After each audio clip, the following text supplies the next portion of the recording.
Shalom Bapak Ibu Saudara yang terkasih dalam Tuhan, senang sekali pagi hari ini kami kembali menjumpai Anda dalam program Renungan Pagi.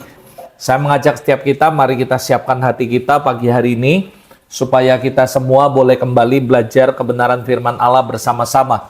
Yuk kita berdoa. Bapa, terima kasih, kami mengucap syukur untuk pagi hari ini.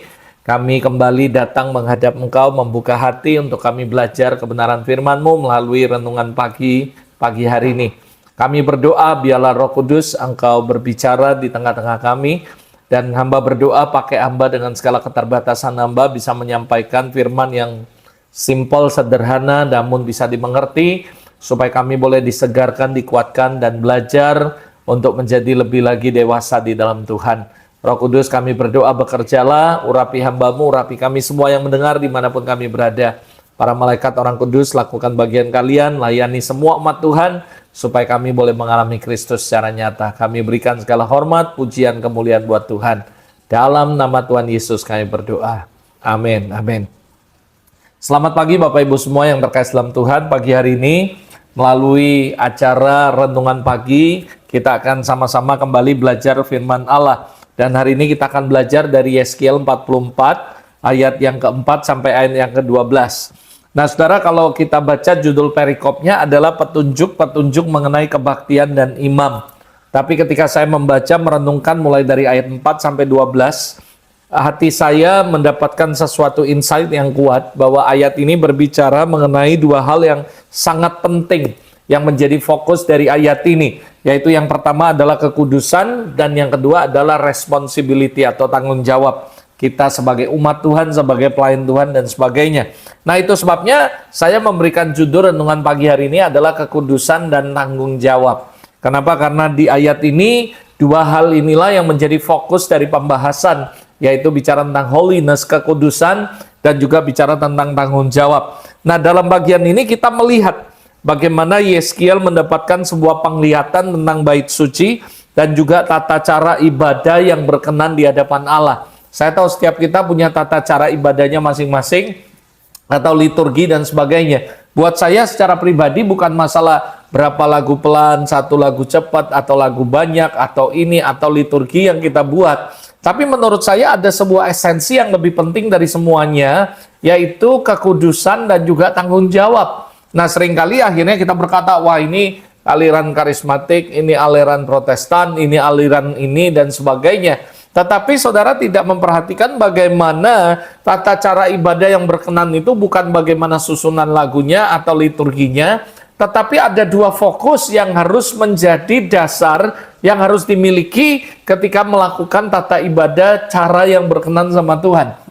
Yaitu dua unsur ini. Yang pertama, harus ada unsur kekudusan. Jadi sekali lagi bukan masalah lagu apa atau mau seperti apa liturginya, tapi apakah ada kekudusan di dalam kita melakukan tata cara ibadah tersebut. Lalu yang kedua adalah tanggung jawab. Jadi saya yakin dan percaya ini yang menjadi pemahaman yang harusnya kita jelas, kita ngerti bahwa bagaimana kita memiliki sebuah pemahaman yang benar. Apa sebenarnya arti melayani Tuhan dengan yang namanya kesucian, integritas, dan tanggung jawab itu, saudara. Nah, dari beberapa ini, saudara, saya menemukan ada hal-hal yang penting sekali. Ayat 5 dikatakan Tuhan berfirman kepada Yeskiel, hai anak manusia, perhatikanlah baik-baik, lihatlah dengan teliti, dengarlah dengan sungguh-sungguh segala sesuatu yang hendak kufirmankan kepadamu. Mengenai apa? Peraturan-peraturan rumah Tuhan dan tentang segala hukumnya, dan perhatikanlah baik-baik siapa yang boleh masuk dan siapa yang harus ditolak dari tempat kudus. Nah, dengar ini pernyataan daripada Tuhan kepada Yeskiel, dikatakan hai anak manusia, yang pertama perhatikanlah, dan yang kedua saudara lihatlah, dan yang ketiga dengarlah. Nah, saudara, dari tiga kata ini, saudara, saya percaya bahwa rumah Tuhan itu ada aturannya. Dan Yeskiel dikasih sebuah penglihatan sama Tuhan bagaimana tata cara ibadah dalam bait Allah yang berkenan sama Allah. Dan dikasih tahu supaya dia bukan cuman hanya lihat, tapi memperhatikan dengan sungguh-sungguh, melihat dengan sungguh-sungguh, dan mendengar sungguh-sungguh. Nah, sekali lagi ini memberikan sebuah pengertian buat saya bahwa ini nggak main-main, ini serius. Artinya Tuhan mau supaya kita memperhatikan sungguh-sungguh, melihat sungguh-sungguh, dan mendengarkan supaya kita bisa mengerti. Karena rumah Tuhan dan segala hukumnya, dan ada hal-hal yang siapa yang boleh masuk, siapa yang harus ditolak. Mungkin Anda berkata, kok bisa ditolak? Karena saya percaya ini bukan masalah Tuhan memilih siapa atau ada gender khusus yang boleh atau status khusus, tidak. Tapi saya percaya ada dua hal ini sekali lagi yang saya katakan yang penting sekali yang harus Anda miliki. Yang pertama ada kekudusan, kesucian, dan yang kedua adalah tanggung jawab. Dan saya percaya dua fokus ini yang menjadikan ibadah kita berkenan di hadapan Allah, saudara. Nah, kalau Anda perhatikan sekali lagi, di mana ayat ini menjelaskan beberapa hal yang penting yang saya ambil, yang saya kutip.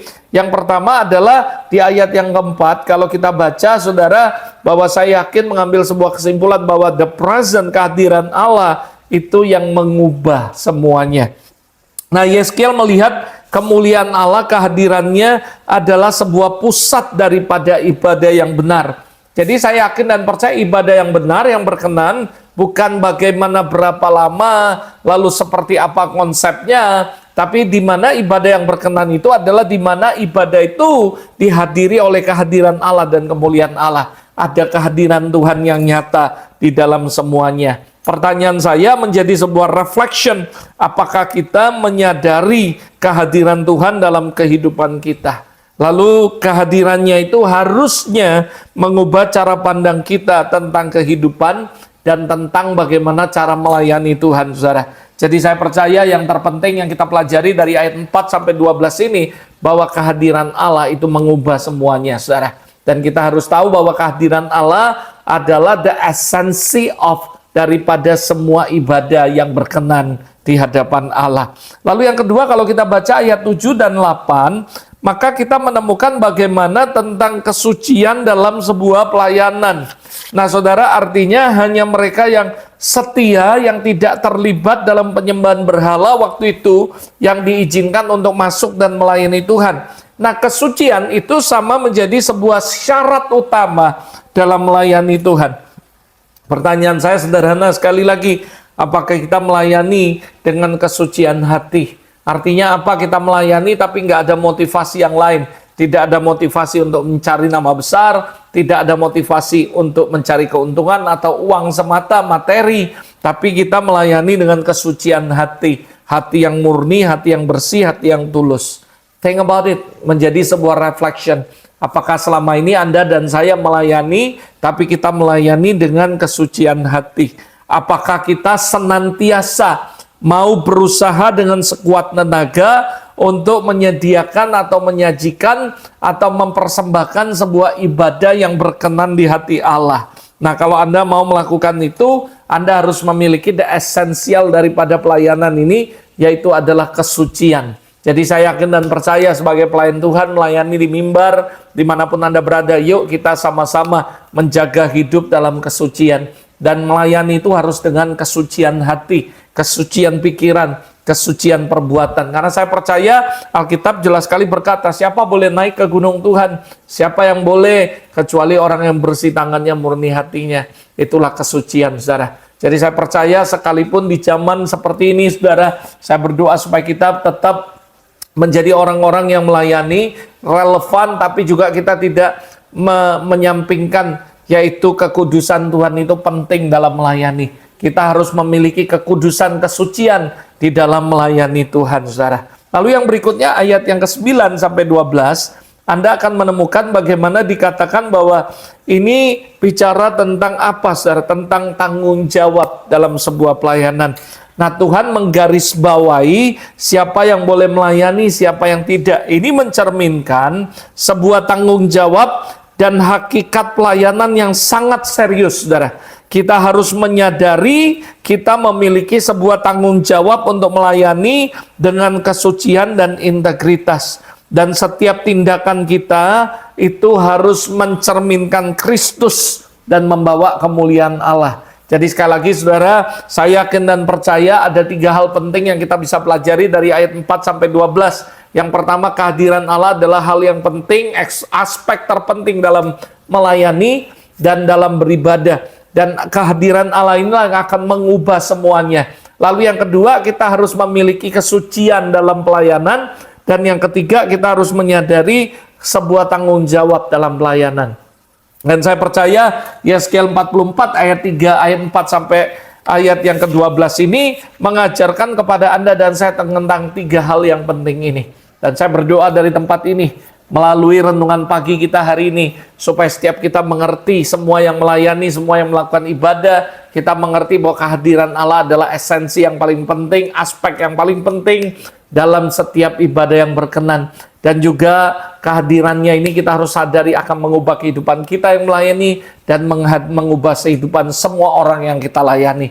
Dan ingat, melayani kita harus memiliki sebuah standar yang benar, yaitu kesucian. Kesucian hati, kesucian hidup, kekudusan menjadi sebuah syarat juga untuk kita bisa melayani dan berkenan di hadapan Allah. Lalu yang ketiga, kita menyadari bahwa ada sebuah tanggung jawab dalam pelayanan. Artinya apa? Kita bukan cuma sekedar melayani, artinya kita harus bertanggung jawab. Apa yang kita ajarkan, apa yang kita layani, apa yang kita lakukan harus mencerminkan karakter Kristus dan kehidupan Kristus. Sehingga setiap orang yang melihat kita akan memuliakan Tuhan dan nama Tuhan dipermuliakan. Kita sebagai pengkhotbah bukan cuma kita mengkhotbahkan firman Allah, tapi kita punya tanggung jawab untuk melakukan apa yang kita khotbahkan. Sehingga semua orang akan melihat kehidupan kita dan mereka akan melihat Kristus nyata dalam kehidupan kita. God bless you. Mari kita berdoa. Bapak, terima kasih, kami mengucap syukur untuk renungan hari ini, di mana kami bisa belajar tentang esensi yang penting yang harus kami miliki ketika kami melayani. Kami menyadari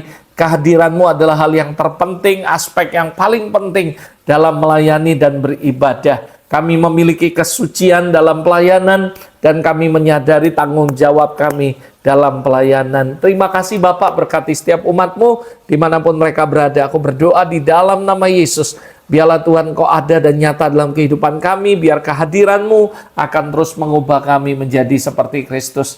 Bless all your people dimanapun mereka berada yang menyaksikan renungan pagi hari ini dimanapun mereka berada. Aku berdoa berkati Tuhan di dalam nama Tuhan Yesus. Keluarga mereka, kehidupan mereka, dan pekerjaan mereka will be blessed by the Lord. In Jesus' name, amen. Amen. Tuhan Yesus memberkati. Have a great day with Jesus this morning. Dan saya berdoa, yuk terus cari Tuhan, kejar Tuhan, dan terus berjalan bersama Tuhan. Sampai jumpa dalam renungan pagi berikutnya. God bless you.